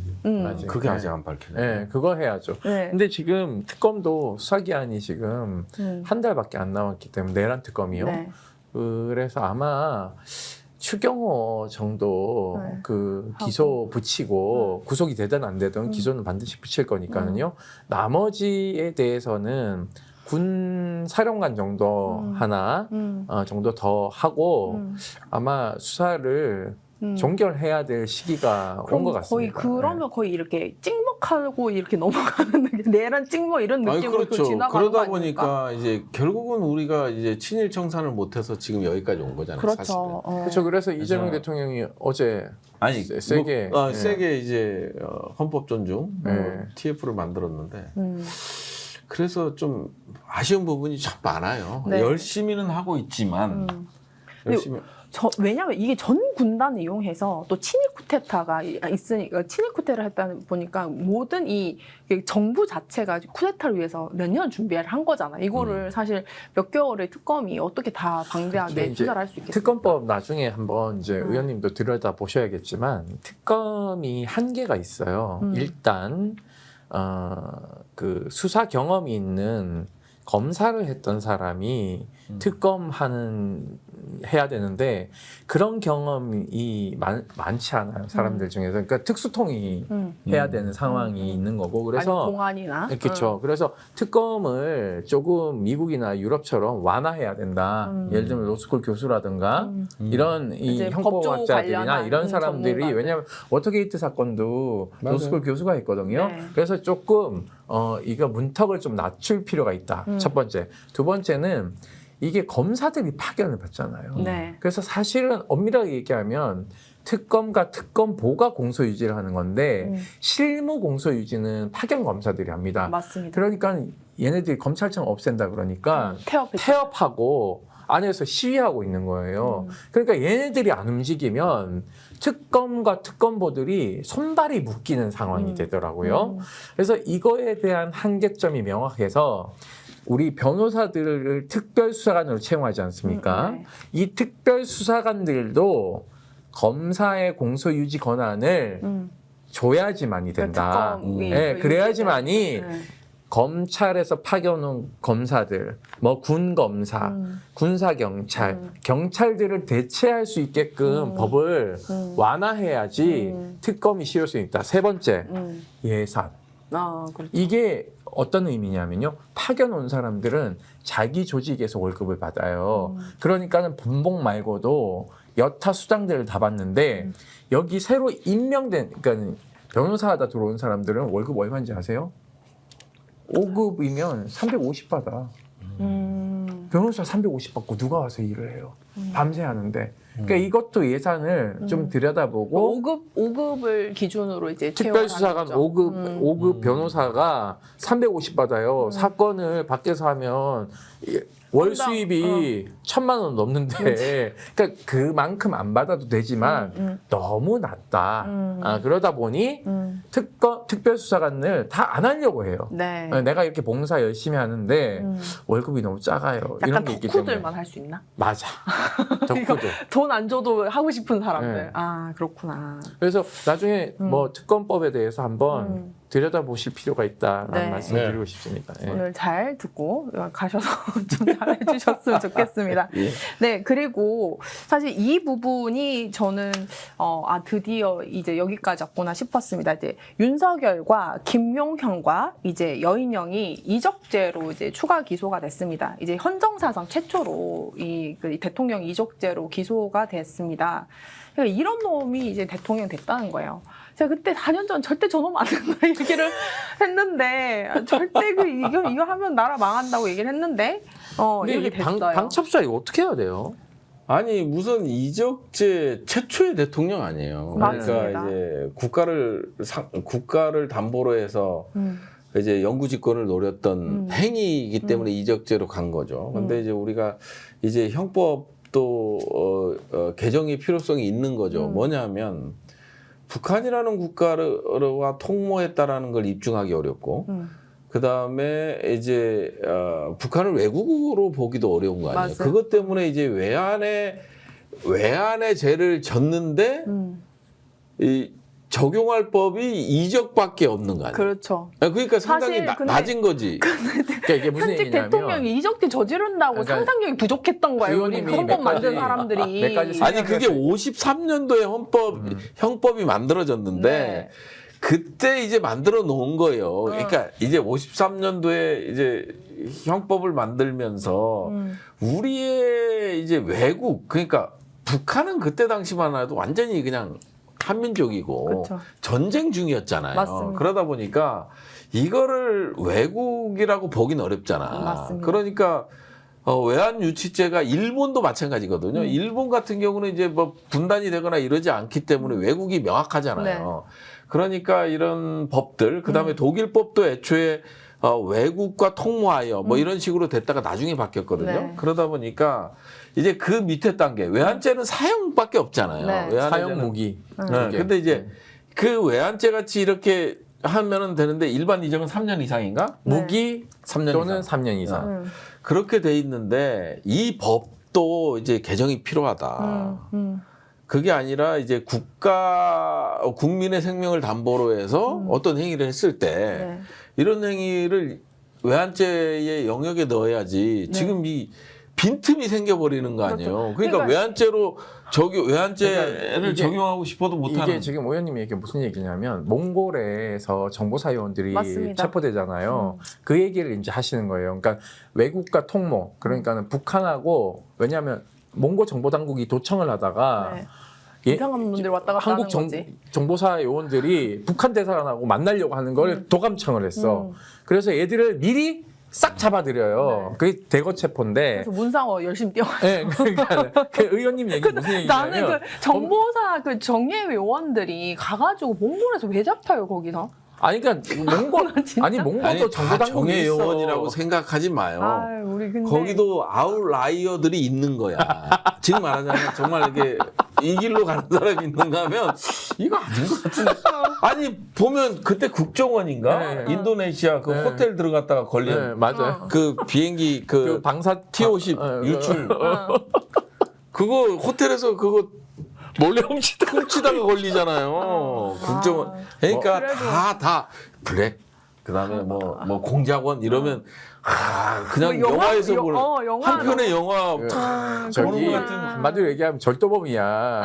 아니, 그게 뭐냐면 고급 절도범. 워터게이트 사건도 민주항사에 독점 장치 넣으러 갔다가 그 경비한테 걸려. 그래서 그 마피아들 마약 단속하러 온 그 단속원들이 들어가가지고 잡아내는 거거든요. 네. 그러니까 뭐냐면 한 끗 차이야. 아니 그래서 다 네. 뭐 이렇게 블랙 요원이고 뭐 공작 요원이고 해서 다 그냥 그거 한 건 아니고 그래요? 아웃라이어들이 있죠. 근데 이제 이적죄라는 게 사실 그 한자로 풀어보면 적을 이롭게 한다라는 그렇죠. 거잖아요. 그러니까 네. 왜냐하면 이게 이적죄 하면 일반 대중들은 잘 모를 수가 있어요. 네. 그러니까 근데 적을 이롭게 하는 현직 대통령이었다는 거죠. 아니 너무- 그게 너무- 평양 무인기예요. 어. 평양 무인기. 그래서, 근데 이게 이제 이적죄가 외환죄의 벌목 중에 하나예요. 그렇죠. 그렇죠. 그래서 바로 밑에. 이제 여기 외환이라고 하면 아까 의원님이 얘기한 것처럼 북한을 그런 국가로 인정할 것이냐와 통모. 아니냐. 그러니까 통모에 대한 입증. 그러니까 뭐냐면 북한하고 이것을 알고 서로 정보를 교환해서 이렇게 하자라고 짠 것을 입증하기가 어려워요. 왜냐하면 그 북한 보위부를 불러서 신문할 쏠 거야. 수 어떻게 할 거야. 그러니까 할 수 없기 때문에 입증이 어렵다. 1.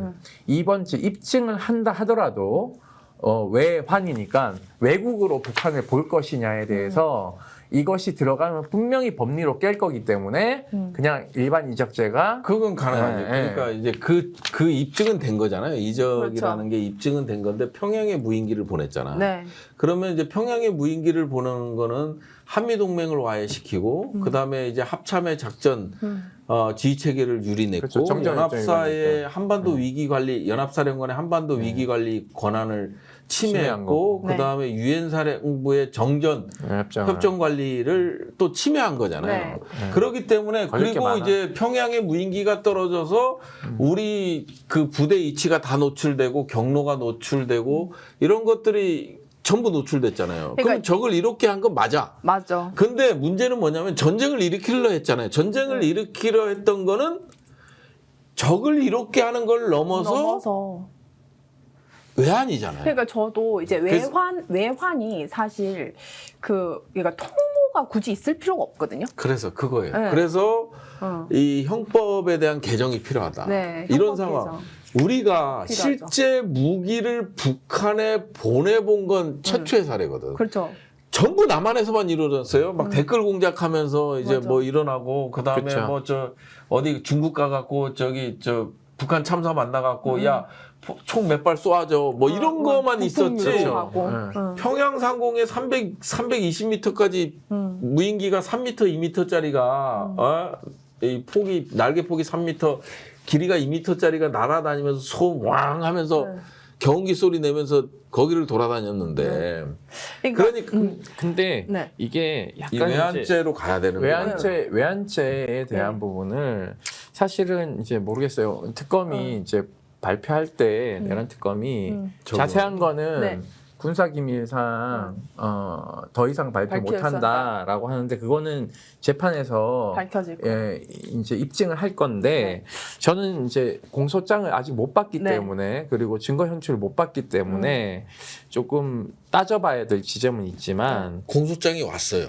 아 왔어요? 왔어요? 국회는 네. 왔는데 네. 2급으로 왔어. 저도 아, 아직 그러니까 못했어요.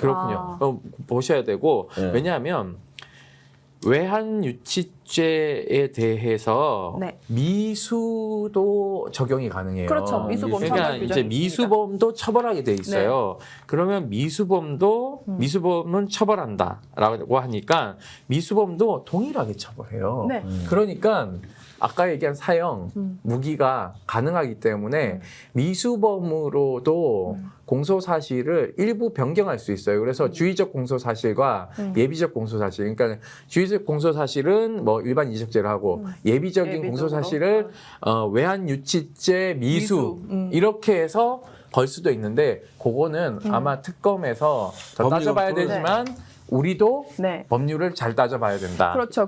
지금 이번에 이 외환 이적죄 기소를 하면서 이제 네. 여인형의 메모가 공개가 됐습니다. 그렇죠. 이제 박지영 특검보가 이제 수사 과정을 해서 증거를 통해 설마가 사실로 확인되는 과정은 이제 수사에 참여했던 모든에게 실망을 넘어서 참담함을 느끼게 했다라고. 그렇죠. 그러니까 작정하고 진짜 얘기했던데. 그러니까 현타 소위 말해 현타가 왔을 것 같아. 이런 놈들이라는 생각을 했을 거 아닙니까? 이런 놈들이 국가를 운영했어. 그렇죠. 아니 그러니까 국민의 생명과 재산을 지켜야 될 이게 그 메모입니다. 예, 이게 그 그래서 메모예요. 천재일우의 기회를 찾아서라고 네. 하는데 네. 정말 보는 게 최종 상태는 저강도 드론 분쟁의 일상화. 네, 저는 이게 저 지금 보시면은 첫 번째가 그 체면이 손상돼서 반드시 대응할 때, 그러니까 이 솔직히 제가 좀 속어를 쓰겠습니다. 빡치게 한다는 거잖아요. 그러니까는 전단이잖아. 그것도 그렇죠. 평양에다. 네, 그리고 왜냐하면 저기 보시면은 빡치게. 아니 맞잖아요. 맞아요. 이게 그냥 적정하게 대응해야지 이게 아니라 그렇지. 진짜 왜 짜증이 나는 그런 지점만 했는 게 여기 보시면은 저기 체면 손상된 데가 핵시설이 자기 자존심이잖아요. 북한의 자존심인데 그걸 건들거나 아니면은 우상화 본거지. 삼지야. 우상화 본거지. 그리고 김정은 휴양소 이런 데 이제 건드려서 그러니까 굉장히 짜증이 나게 하자라는 그런 거에 이제 당연하게 자존심 때문에라도 반드시 보복할 수밖에 없는 것으로 근데 여인형이 간이 작네. 아니 보니까. 그거 보면 최종 상태는 저강도 드론 분쟁의 저 일상. 이게 제일 문제라고 생각해요. 이게 당구장 표시가 있잖아요. 네. 결국은 뭐냐면 우리가 할 수 있는 건 핵시설 2개소를 그래. 때릴 수도 없고 네. 그다음에 이제 뭐 삼지연 우상화 본거지를 때릴 수도 없고 그냥 원산 외국이 관광지도 안 되고 김정은 휴양소도 안 되잖아요. 그냥 제일 앞에 평양이 있잖아. 네. 평양에 온갖 다 시설이 있잖아요. 그렇죠. 공수당 기념공전도 있고 김정은 특각도 있고 별장도 있고 그다음에 조선노동당 당사도 있고 국방상도 있고 이런 데를 300m 고도로 휘저으면서 전단 김정은의 그 완전 최고 존엄을 건드는 전단을 뿌렸잖아요. 저는 그것뿐만 아니라 이 최종 상태는 저강도 드론 분쟁이 일상화잖아요. 네. 그러면은 저는 저거를 딱 보자마자 뭐가 생각나냐? 우크라이나. 우크라이나뿐만 아니라 저기 이스라엘이 지금 공습하고 그쵸, 있는 그런 그게 방식으로. 모두 이제 드론 공습을 하고 있잖아요. 그러니까 지금 이제 그러면 항상 전시 상태로 만들려고 했구나. 그렇지 국지도발 좀 비슷하게 그렇죠. 해가지고는. 그리고 이제 지금은 사실 드론 분쟁이 당시에는 이제 살상 분쟁이 아니었는데 이제는 대다수가 이제 살상으로 이제 드론을 이제 활용하고 있지 않습니까? 그래서 저는 저게 이제 그 드론이 왔다라고 하고 나중에는 국내에 있는 어떤 정치인이나 피격하거나 이런 것들도 그냥 북한 그 드론이 했다. 소행이다. 이런 식으로 하려는 그런 것들 그래서 일상화를 정찰하는 저 단어가 너무 소름이 끼치는 거예요. 그래서 뭐 정찰 및 전단 직전 뭐 그리고 이제 물리적 격추라고 했고요. 그리고 저는 일상화가 되면 어떻게 네. 되냐면 선거 안 해도 되는 거야. 그렇죠. 네. 늘 그러니까 비상경을 해야 되는 야당을 거지. 억압하고 장기 집권 가는 거예요. 그렇죠. 네, 저기 있는데 네. 무슨 선거냐. 그렇죠. 이런 그리고 식으로 맨날 해서. 이제 드론이 와서 폭격할 수도 있고 네. 이런데 그리고 제가 봤을 때는 여기도 제일 그거 있어요. 미 대선 결과 즉시 정상급 공조 통화를 해서 이제 이 말도 안 되는 이 군사 작전에 미국을 끌어들이겠다. 그 자신을 한 거 아니에요. 그래서 이게 계속적으로 온갖 수단과 방법을 가리지 않고 북한의 도발을 유도했는데 실패했다 보니까 네. 북한의 심장을 그것도 원래는 전단 작전에 사용할 수 없는 그러니까 카메라를 내장해서 가서 찍고 사진을 찍는 정찰 무인기를 가지고 기존에 있던 랜딩폼 그러니까 이게 갔다가 올 때는 이제 이게 엔진을 꺼서 낙하산을 펴서 떨어지는 거거든요. 그럼 네. 밑에 충격 완화 폼이 있어요. 그러면 이제 이 기체를 보존할 수 있는 거잖아요. 네. 낙하산으로 이렇게 네. 내려오니까 거기를 떼서 전단통을 달았잖아요. 그래서 전단통을 달고 전단통을 달으면 김정은에 대한 그걸 아주 자극적으로 비난하는 그 전단을 만드는 거 아니에요. 네. 그거를 북한에다 보낸 이렇게 거 아니에요. 보면 이제 부들부들 이렇게 부들부들. 이놈들이요. 이놈들이 나를 이렇게 해서. 그리고 평양 상공까지 야 이걸 참아야 돼? 근데 이제 북한이 참았던 거죠. 그래서 저는 그 인내력에 대해서 너무 그러니까 약간 아니 그 생각을 했던 전략적인 선택인 것 같은데 네. 우크라이나전에 이제 특수전부대 10,000명 이상이 파병이 나가 있는 상태고 그다음에 국내적으로 경제발전 계획을 수립해서 박정희식 모델이라고 그래요. 북한 전문가들 평가는. 그래서 지방에다가 이제 공장을 짓는데 거기 군인이 다 들어갔거든요. 그렇죠. 군인이 다 들어간 상태고 이런 상태에서 한국이 이제 북한도 정보 분석을 할 거 아니에요. 네. 그렇죠. 윤석열이 왜 이런 패턴의 군사작전들을 하느냐? 그러면 근데 전쟁을 유발하려고 네. 했다? 그 사람들이 윤석열 이 행동들을 계속 봤을 거 아니에요. 이렇게 뭐 도청을 하든지 네. 계속 이렇게 감청을 하든지 이렇게 그렇죠. 막 그 스파이를 했을 네. 거 아니에요.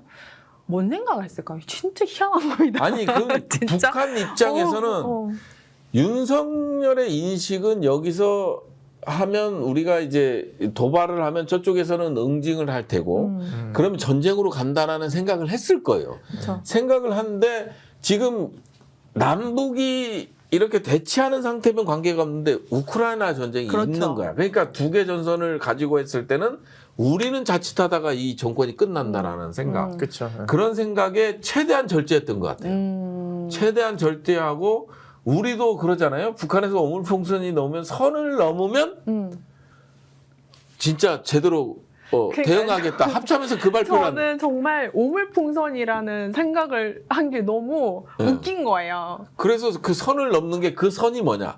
이거에 대한 얘기는 합참에서 네. 정확히는 얘기를 안 하는데 네. 결국은 대한민국 국민의 사망이겠죠. 그렇죠. 네, 사망이 됐으면 니네는 진짜 우리가 응징보복하겠다. 네. 이걸로 간 거지. 네. 그러니까 북한도 마찬가지예요. 자기네가 뭐 누가 다치거나 이러지 않았기 때문에 자존심은 상하지만 여기서 전쟁이 만일 우리의 응징에 의해서 남북이 충돌을 하면 우크라이나 전쟁도 이게 잘 안 될 그러니까요. 거고 두 개 전선에서 싸워야 되는 입장에서 자칫하다간 저 야, 이거- 오물풍선이 둥둥둥 와서 그 대통령실 그 마당에 떨어졌을 때 저는 그때 너무 아니 이게 현실이야?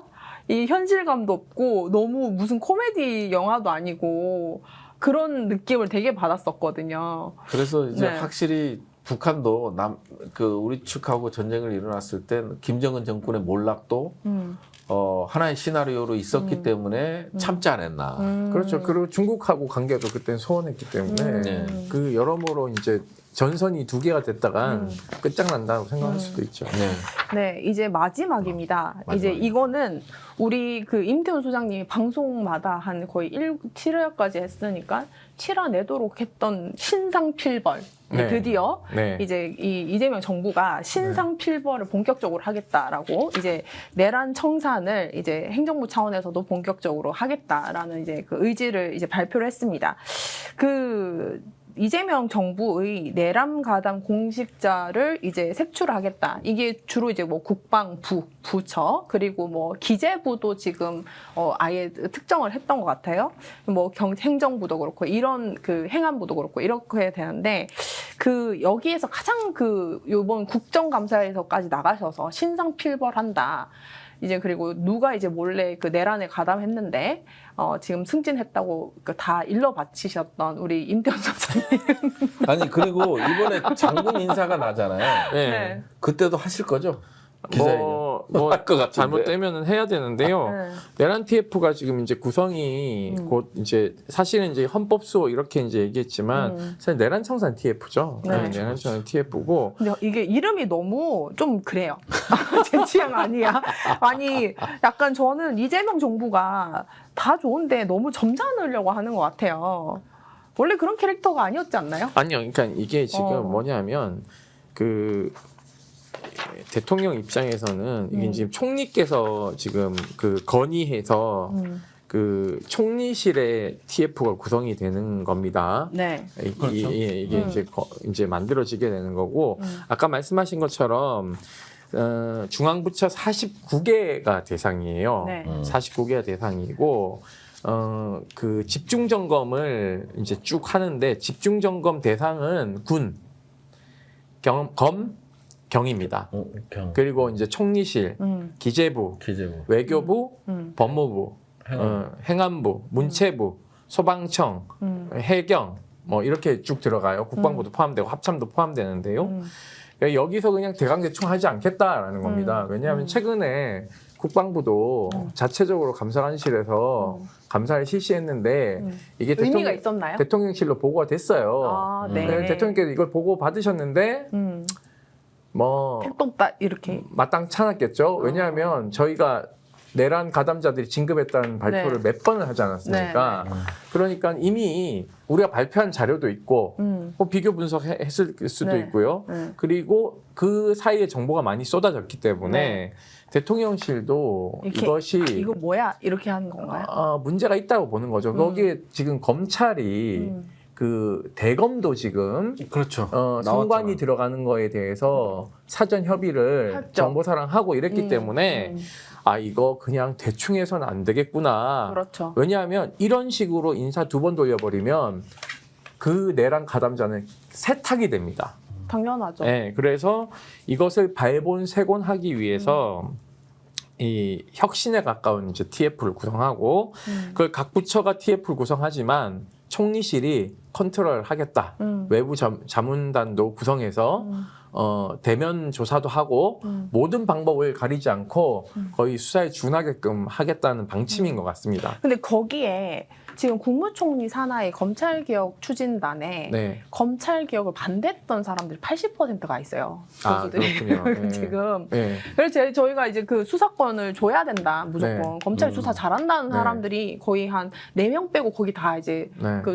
열 몇 명, 거의 20명이 넘는 사람들이 다 이제 검찰 편인 사람들이 다 들어가 있어요. 그래서 네. 이거를 좀 알리고 싶고요. 그리고 또 하나 더는 그 검사나 경찰, 그러니까 실제 이제 수사 권한 있는 쪽이 그 정부 차원에서 한다고 솔직히 좀 우습게 보지 않을까요?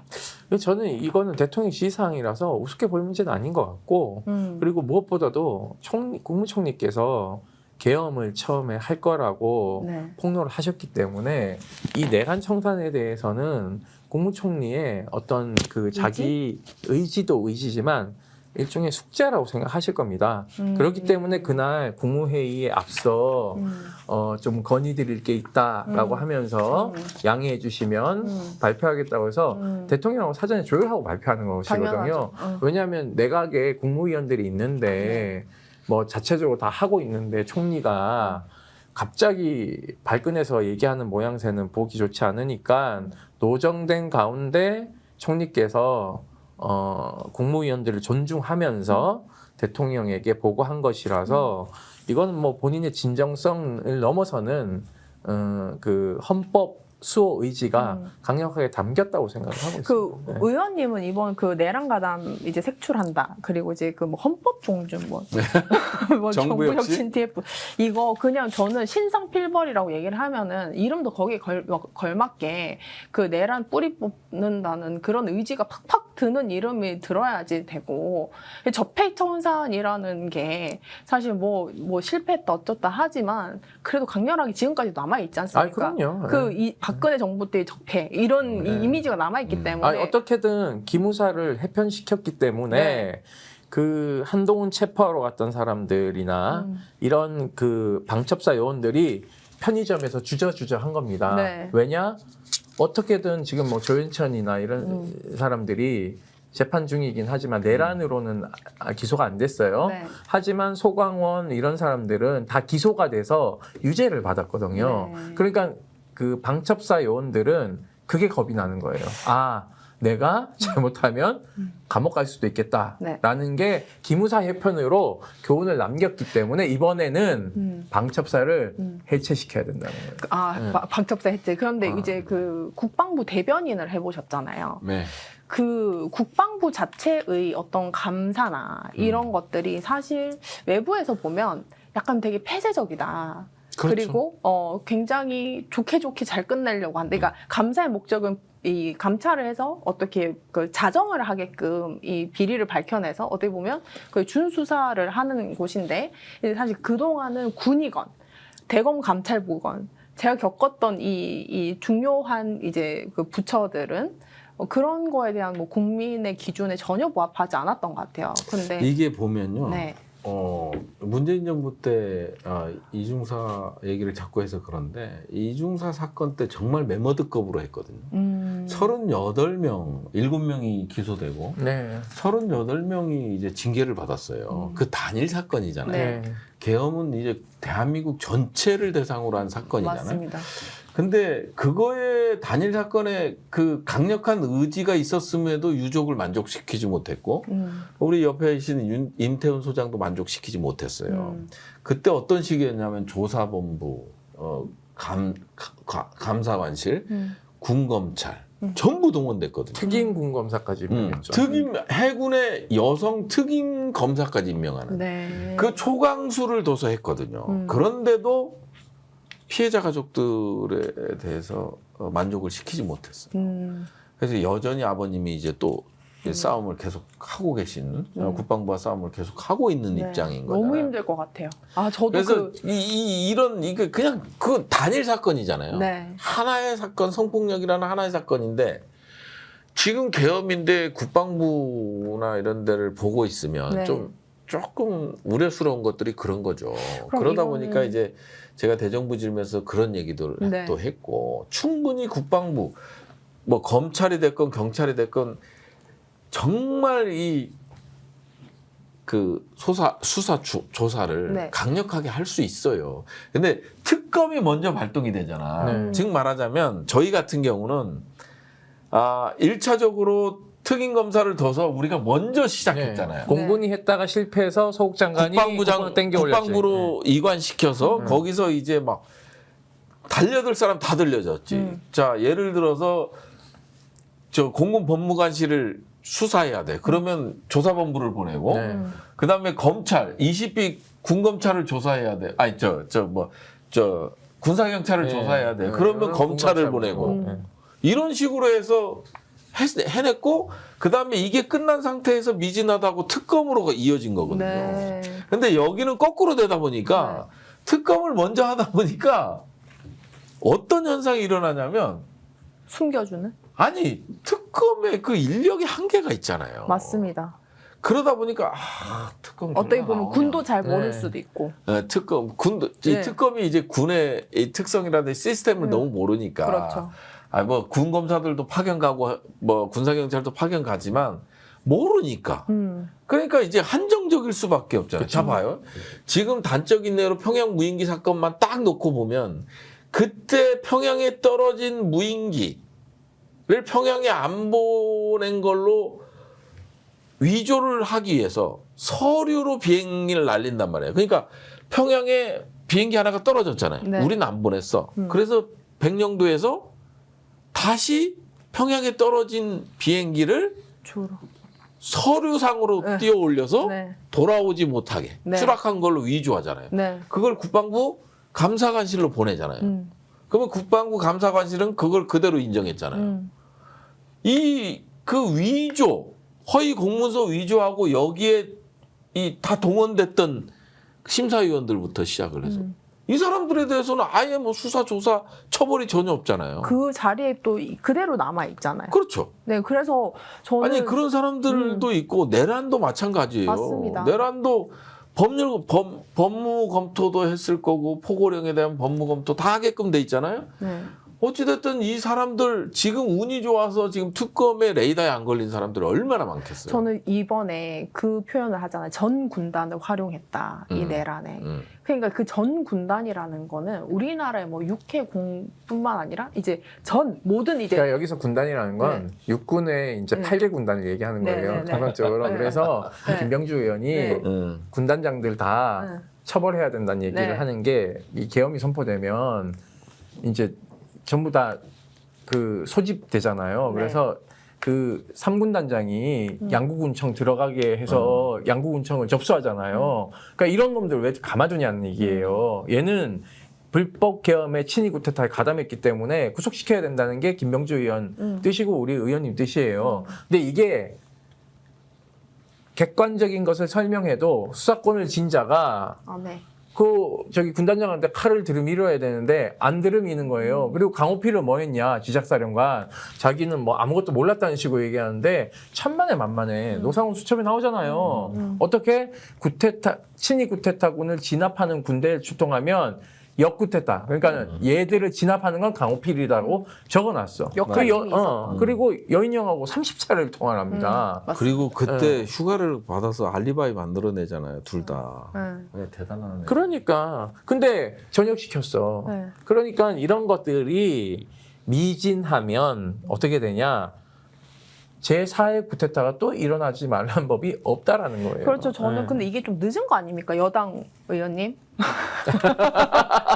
반년 지나서 이거 되는 겁니까? 아 그래도 이제 꾸준히 해서 청산을 하려고 노력하고 있습니다. 아니, 왜냐면 저는 사실 지금 이재명 대통령이 처음에 이제 그 정권 교체를 하자마자는 네. 약간 국가 안정을 조금 더 바라는, 그게 더 중요하다. 이제 민생이나 이런 것도 중요하다는 취지로. 근데 민생은 네. 진짜 중요하긴 해요. 네. 중요한데 사실 그 6개월 동안 지금 이제 보면 보다 안 되니까 이것들이 눈비 돌아올 줄 알았는데 아직 아니야. 이렇게 된 거 아닌가. 아니 그래서 이제 네. 특검과 이게 사실은 이 헌법 존중 정부혁신 TF도 이름 바꿔야 돼. 특검하고 같이 가야 돼요. 같이 갔어야 됐어. 맞죠. 그러니까 같이 했어야 행정부 왜냐하면 전체. 행정 사무의 징계라는 게 있잖아요. 네. 그다음에 이게 형사법 그쵸. 네. 상에 이제 형법상에 이제 형사적인 수사, 수사 있고. 기소, 수사 기소가 네. 있잖아요. 네. 근데 이걸 따로 가다 보니까 아니 사실은 특검에서 딱 결론을 내버리면 또 이제 그 관여된 사람들 소극적으로 관여됐든 뭐든 이거는 법 위반에 해당될 수 있고 최소한 징계 사유까지 근데 되는 벌써 사람. 그렇게 얘기하고 있대. 그러니까 감사관실에서 부르면 나 특검 수사 받고 왔는데요. 별 문제 나 없었다. 참고인이고 별 문제 없었다. 이렇게 얘기를 하고 돌아다녀. 아니, 그렇지만 그러니까 국민권센터는 이미 다 그런 걸 파악하고 있어서 아, 가만 안 둘 거예요. 그래서 좀 아쉬운 점이 있다면 네. 이게 동시 출발했어요. 그러니까 이제 오히려 만약에 그 내란 청산 이제 그 TF가 이제 행정부 차원에서 했으면 감찰이 이게 강력하게 이제 했으면 그러니까 이제 오히려 수사를 제가 그때- 의뢰를 할 수도 있었고 그때 저희가 했을 얘기한 텐데. 게 이게 이제 내란 전담 재판부 네, 내란. 그리고 내란 청산 특별위원회 위원회. 이런 네. 것들을 같이 만들어서 그리고 내란 특별법도 만들었어야 돼요. 그러니까 이제 발의는 했었어요. 네. 네, 언제 반민특위 통과되는 거예요? 박찬대 의원이 1호로 발의했었잖아요. 지금 안 되는 거예요? 그러니까 반민특위처럼 그렇게 해서 패키지로 가야 된다는 네. 얘기를 했는데 이게 사실은 이제 특검이 출범하고 당연히 이제 3특검이 동시에 출범하니까 이 정도면 다 이제 청산할 수 있다라고 판단한 건데 이제 저놈들 이렇게 끈질기지 몰랐지. 그러니까 중요한 건 이렇게 독버섯처럼 퍼져 있는지는 사실은 상상도 못했을 거예요. 네. 아니 그리고 이제 국민의힘 그 방탄 계엄 옹호 했던 분들 국회의원들도 있잖아요. 네.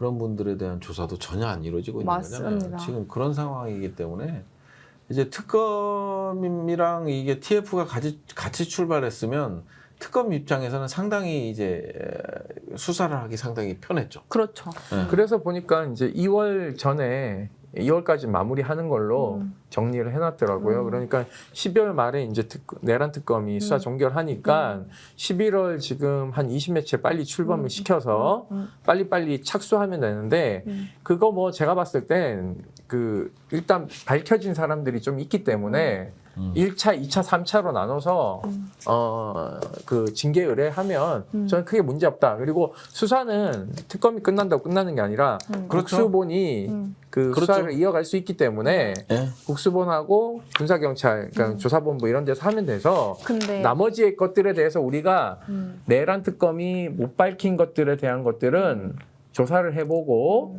수사 의뢰할 수 있으면 수사 의뢰해버리면 되는 거예요. 근데 저는 네. 이제 이 마무리적으로 어떤 거냐면 제일 우려가 되는 게 그거예요. 그 벌집 들쑤셔놓고 뒷감당 안 하고 끝내는 게 제일 사실은 기억이 그런 느낌이 들죠. 네, 왜냐면은 지금 사실 국민들도 다 그런 느낌을 21년 갖고요. 당시에 제가 그 고발 사주 사건 당시에도 대검찰청 그때 뭐 이제 뭐 검찰 개혁을 막 마지막으로 하려고 했는데 좌절이 되고 정권 내주고 이러니까는 지금 그 검찰들 눈빛이 그렇게 바뀐 이유가 다 그런 이유예요. 그리고 저는 오히려 이런 것들이 정말 단호하고 악착같이 이제 응징을 하겠다라는 차원이 아니면은 괜히 이제 같은 부처 안에서 정만 만들고 너는 이제 내란 TF 측 그리고 오히려 그러니까 조사 받은 측 이런 식으로 갈려가지고 행정 공무원이 우리나라에 몇십만 명 아닙니까? 그러니까 네. 그런 것들이 사실 지금 이 정부 초반인데 이게 그냥 분위기만 망쳐놓고 하면 뭐 그렇게 안 되도록 이제 해야죠. 네, 후반- TF 구성부터 시작해서 네. 이제 TF 구성을 이상하게 하면 그것부터 비판하고 가야 되는 네, 거고. 후반부 갈수록 그 행정부 공무원들이 이재명 정부에게 오히려 협력적이지 않고 약간 또 다른 태업? 기분 나빴다 이거죠. 약간 저는 그런 것들도 사실 조금 우려가 되긴 합니다. 네. 아무튼 예. 우리 의원님들이 잘 해주시고 네. 특히 우리 임태훈 소장님과 이제 두 분이 멋진 콜라보레이션 기대합니다. 예. 네. 방첩사를 어떻게 좀 해야 되는데. 네. 해주실 거죠? 네. 알겠습니다. 방첩사 어떻게 해주시는 걸로 정리를 하면서 이제 내란특별재판부 제8화 이제 아주 귀한 첫 손님 우리 부승찬 국회의원님을 이제 모시고 이렇게 오늘 소감 간단하게 어떠셨어요? 좀 약간 상당히 뭐랄까 진행 자체도 그렇고 매끄럽고 부드럽고 그렇나요? 예, 그러니까 편안한 마음에서 했는데 편안해지면 안 되는데 무거운 주제잖아요. 네. 그리고 우리 앞으로의 과제도 너무 많고 그렇기 때문에 앞으로 이 청산에 조금이라도 다가설 수 있게끔 또 입법부에서 노력하겠다는 말씀. 네, 또 특히 국방부 간사로서 예. 최선 다해 주십시오. 예, 알겠습니다. 네, 감사합니다. 바쁘시겠지만 네. 가끔씩 출연해 주시면 알겠습니다. 고맙겠습니다. 저희 오늘 약속하고 가신 거예요. 네. 감사합니다. 네, 그러면 이렇게 마치도록 하겠습니다. 네, 내란특별재판부 다음 시간에 만나 뵙겠습니다. 감사합니다. 고맙습니다.